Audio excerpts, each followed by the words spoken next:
যেখান থেকে আজকের এই সংকটের শুরু, অনেকে বলছে এটা অরাজনৈতিক আন্দোলন। দেশের সিভিল সার্ভিস থেকে শুরু করে সমস্ত সরকারি চাকরিতে সকলের বৈধভাবে প্রতিযোগিতা করার অধিকার থাকবে কি থাকবে না, সেই প্রশ্নটা অরাজনৈতিক প্রশ্ন নয়, এটা একটা রাজনৈতিক প্রশ্ন। কিন্তু রাজনৈতিক প্রশ্নের রাজনৈতিক সমাধানের দিকে না গিয়ে দেশের সরকার প্রথমে সেটাকে এক পাশে ঠেলে দিতে চেয়েছে, উপেক্ষা করতে চেয়েছে, পরে যে দমন নীতি অবলম্বন করেছে নিজেদের পেটোয়া বাহিনী দিয়ে, সেটা থেকেই এই হত্যাকাণ্ডের শুরু। আমরা প্রথমেই পরিষ্কার করে বলতে চাই, এই হত্যাকাণ্ড রাষ্ট্রীয় মদতে হয়েছে, রাষ্ট্রীয় বাহিনীর দ্বারা হয়েছে এবং রাষ্ট্রীয় বাহিনীর সহযোগীদের দ্বারা হয়েছে, যাদেরকে আমরা বলতে পারি প্রাইভেট বাহিনী। এর বিশ্বাসযোগ্য তদন্তের জন্য অবশ্যই বর্তমান পরিস্থিতিতে আন্তর্জাতিক তদন্ত দরকার। আমরা আমাদের নিহত, আহত, গুম হওয়া এবং নির্যাতিত জাতীয় জনগণের পক্ষ থেকে সেই দাবিকে অকুণ্ঠ সমর্থন জানাই। দ্বিতীয়ত, এখনো হত্যাকাণ্ডকে অস্বীকার করার জন্য একটা উদাহরণ দিই আপনাদের। গতকাল শোক দিবসের নামে একটা প্রজ্ঞাপন জারি করেছেন মন্ত্রী পরিষদ সচিব। সেখানে দেখবেন নিহত এবং আহতদের জন্য শোক পালনের জন্য কালো ব্যাজ পরিধান করতে বলেছেন। আমরা কিন্তু সেটা প্রত্যাখ্যান করেছি, আমরা লাল ব্যাজ করেছি। এবং তারপরে তাদেরকে তারা শহীদ বলতে রাজি নন। তাহলে তারা যদি শহীদ না হন, শুধু নিহত হন, তাদের জন্য তাহলে প্রার্থনা করার দরকার কি? এইটা একটা নয়, এই ধরনের অজস্র সবিরোধ আপনারা পাবেন। সরকার এখন এই হত্যাকাণ্ডকে জায়েজ করবার জন্য যে অজুহাত ব্যবহার করছেন, যে তারা মেট্রো রেল স্টেশনে হামলা করেছে, সেতু ভবনে হামলা করেছে, অথবা বাংলাদেশ টেলিভিশন ভবনে হামলা করেছে। আমাদের জ্ঞানী বিশ্লেষকরা, যেমন ব্রিগেডিয়ার জেনারেল শাখাওয়াত হোসেন, তারা পরিষ্কার করেছেন এইগুলিকে বলা হয় কি পয়েন্ট ইনস্টলেশনস, এপিআই। এগুলি রক্ষার জন্য সরকার কোনো পূর্ব ব্যবস্থা গ্রহণ করেনি, অথবা করলেও যথাযথ ব্যবস্থা গ্রহণ না করার ফলে এটা এর দায় কে বহন করবে? তাদেরকেই বহন করতে হবে। আর যেখানে গুলি হয়েছে, ধরুন প্রথমে আবু সাইদ যেখানে নিহত হয়েছে রংপুরে, সেখানে কোন কেপিএ আক্রমণ করেছিল তারা? এখনো সরকারের সর্বোচ্চ মহল থেকে বলা হচ্ছে যে আমাদের উন্নয়নের প্রতীকগুলোকে ধ্বংস করার জন্য আমাদের রাজনৈতিক বিরোধীরা এই আন্দোলনে ঢুকে পড়েছে। কথাটা যদি ধরে নেই, যুক্তির খাতিরে সত্য হই, তাহলে বলতে হবে দেশের মানুষ এটাকে সেই মুহূর্তে সমর্থন করলো কেন? ধরুন মিরপুর 10-এ অথবা অন্যান্য যে মেট্রো রেলে আক্রমণ করলো কেন? আমাদের দেশের অথবা যে কোনো ঔপনিবেশিক দেশের ইতিহাসের সাথে যারা পরিচিত, এমনকি ইউরোপের দেশের ইতিহাস যারা পরিচিত, তারা জানেন মানুষ যাকে ক্ষমতার দম্ভের প্রতীক মনে করে সেটাকে হামলা করে। যেমন আপনারা 1857 সনের সিপাহী বিদ্রোহের সময় উত্তর ভারতে, বিশেষ করে যখন এটা উত্তরপ্রদেশ বলি, সেখানে সর্বত্রই কৃষকেরা তহসিল অফিসগুলি আক্রমণ শুরু করেছিল এবং তারা তাদের রেকর্ড, দলিল, দস্তাবেজের মধ্যে আগুন ধরিয়ে দিয়েছিল। আপনারা এখন বলতে পারেন সেটা ইতিহাসের জন্য ভালো কাজ হয় নাই, দলিল দস্তাবেজগুলি পুড়িয়ে দেওয়া হয়েছে, কিন্তু ওই দলিল দস্তাবেজগুলি ছিল ইংরেজ সরকারের অত্যাচারের এবং তাদের ক্ষমতার প্রতীক। এখন কেউ যদি মেট্রো রেল স্টেশনে হামলা করে থাকে, এটা তারা সেরকম প্রতীকী হামলাই করেছে। এটা বুঝতে হবে, সরকার এটা বুঝতে ব্যর্থ হয়েছে। এটা হচ্ছে প্রতীকী ভাষা। সরকারের লেজিটিমেসির একমাত্র দাবি হচ্ছে, বৈধতার একমাত্র দাবি হচ্ছে আমরা উন্নয়ন করেছি গত 1.5 দশকে। আইয়ুব খান সাহেবের 1 দশক ছিল, এখন শেখ হাসিনার 1.5 দশক হয়েছে। এই উন্নয়নকে মানুষ যে প্রত্যাখ্যান করেছে, সেটা দেখা যায়। ঢাকা শহরের সমস্যাটা কি ছিল? গণযোগাযোগ ব্যবস্থার একটা বৈজ্ঞানিক পদ্ধতি, পাবলিক ট্রান্সপোর্টেশন সিস্টেম, সেটা দিয়ে মেট্রো রেল দিয়ে সেটার সমাধান হবে না। তাদেরই প্রকাশিত তথ্য অনুসারে এটা যখন সম্পূর্ণ চালু হবে, তাকে মাত্র 9% লোক এর উপকার পাবেন। কাজে এইটাকে প্রতীকী করে দেশের সমস্ত বাজেটের টাকাকে এক খাতে নিয়ে যাওয়া, এই ম্যান্ডেট কে দিয়েছে? এটা জনগণের সাথে আলোচনা করা হয়েছে। সুতরাং মানুষ যখন তথাকথিত উন্নয়নের প্রতীকগুলিকে আক্রমণ করে, সেটাকে আপনি প্রথমে মনে হবে দুর্ঘটনা, কিন্তু না, এর পিছনে একটা কারণ আছে। এইটা যদি আমরা বুঝতে পারি, তাহলে সরকারের বোঝা উচিত। সরকার বলছেন আমরা 3টা নির্বাচনে জিতে এসেছি, এবং এটা তারা বুঝতে জানেন যে তাদের আর বৈধতা নেই।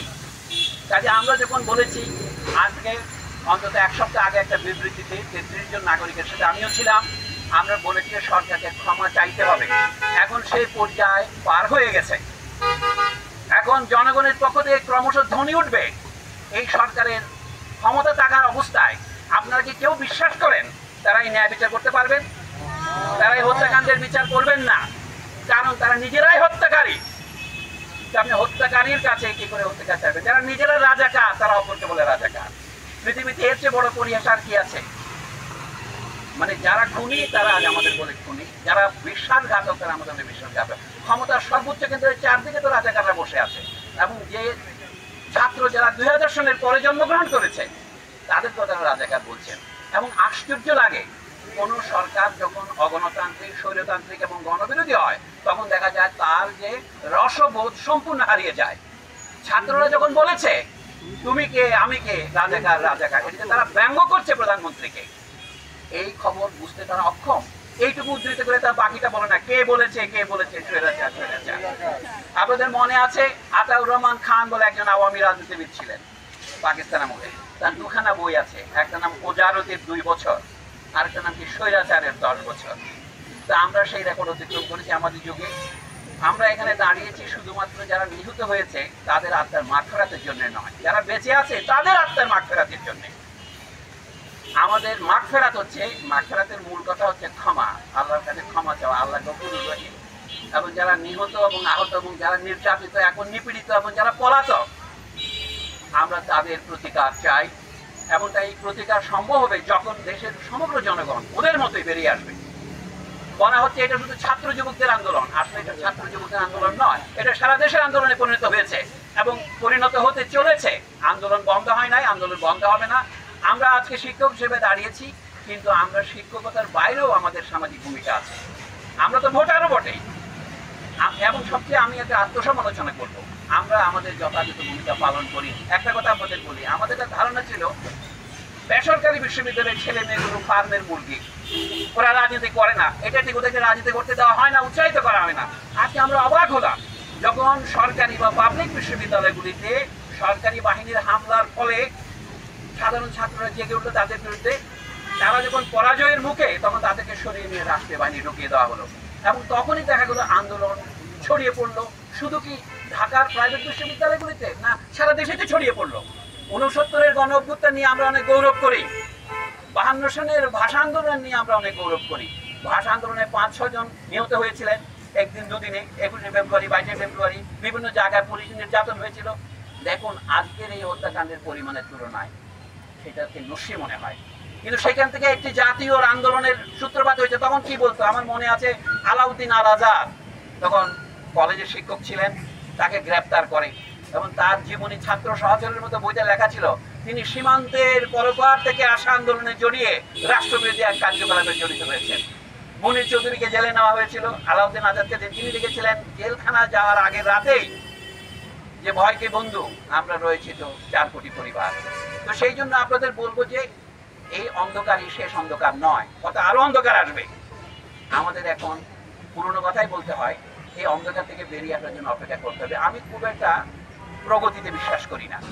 মানব জাতির ইতিহাস যদি দেখেন, আসলে কি মানুষ যাকে যে যুগকে আমরা আদিম যুগ বলি, মধ্যযুগ বলি, তার তুলনায় আমরা কি বেশি সভ্য, বেশি সদয়, বেশি দয়ালু, বেশি ভালোবাসা প্রবণ হয়েছি? আমার সন্দেহ আছে। সেটা নিয়ে আজকে আলোচনা করার বিষয় নয়, কিন্তু আমি বলবো তারপরেও আপনার ভবিষ্যৎ প্রগতির জন্য নয়, আপনার আজকের জন্যে আমাদের দাঁড়াতে হবে বুক বেঁধে। হ্যাঁ, গুলিতে যারা মারা গিয়েছেন তারা আমাদের পথ প্রদর্শন, আমাদের মধ্যে অনেকে আমরাও মারা যেতে পারি, আমরাও গ্রেপ্তার হতে পারি, সেটা মনে রাখতে হবে আপনাদের। আমরা আজকে শেষ মুহূর্তে আমি এটাই বলবো, এই সমাবেশ অতি ক্ষুদ্র সমাবেশ এটা, কিন্তু এটা সংহতি সমাবেশ।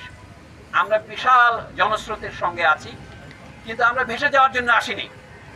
আমাদের বুদ্ধিজীবী হিসাবে আমাদের আত্মসমালোচনা দরকার, আমাদের এই সমস্যার পুরো পুঙ্খানুপুঙ্খ ব্যাখ্যা করা দরকার।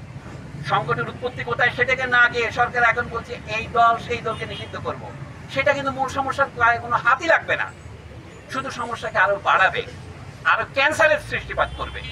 এই জন্য এখন যেটা দরকার, পুরনো কথা ধার করেই বলি, রাজনৈতিক সমাধান। রাজনৈতিক সমাধানের প্রথম পদ্ধতি হচ্ছে বর্তমান সরকারকে নিঃশর্তভাবে ক্ষমা প্রার্থনা করে পদত্যাগ করতে হবে। এই পদত্যাগ ছাড়া নতুন কোন রকমের ব্যবস্থা আমরা যেতে পারবো না। হয়তো এখন আমার কথা আপনাদের কাছে এখনো মনে হবে খানিকটা ইউটোপিয়ান, কাল্পনিক, কিন্তু আপনারা সেটা দেখতে যাচ্ছেন। আজ না হোক কাল হোক, যত দ্রুত এই অবস্থার পরিসমাপ্তি হয় ততই আমরা বিশ্ববিদ্যালয় করতে পারবো। আমরা লিখেছি শিক্ষার্থীরা গ্রেপ্তার কেন, অবিলম্বে মুক্তি দাও, যেটা আমাদের দাবি। আমরা বলছি বিশ্ববিদ্যালয়ে নিরাপদ শিক্ষার পরিবেশ ফিরিয়ে আনতে হবে, নাহলে আমাদের ছাত্রছাত্রীরা যদি আসতে না পারে আমরা কি পড়াবো, আমরা কাকে পড়াবো? তাই না? আমাদের বন্ধুদের মধ্যে তর্ক হয় যে এটা কি বলবো আমরা, নিরাপদ শিক্ষা ব্যবস্থা না সুষ্ঠু শিক্ষা ব্যবস্থা নাকি স্বাভাবিক শিক্ষা ব্যবস্থা? আমার মনে হয় এটা হলো বুদ্ধিজীবীদের সংকট।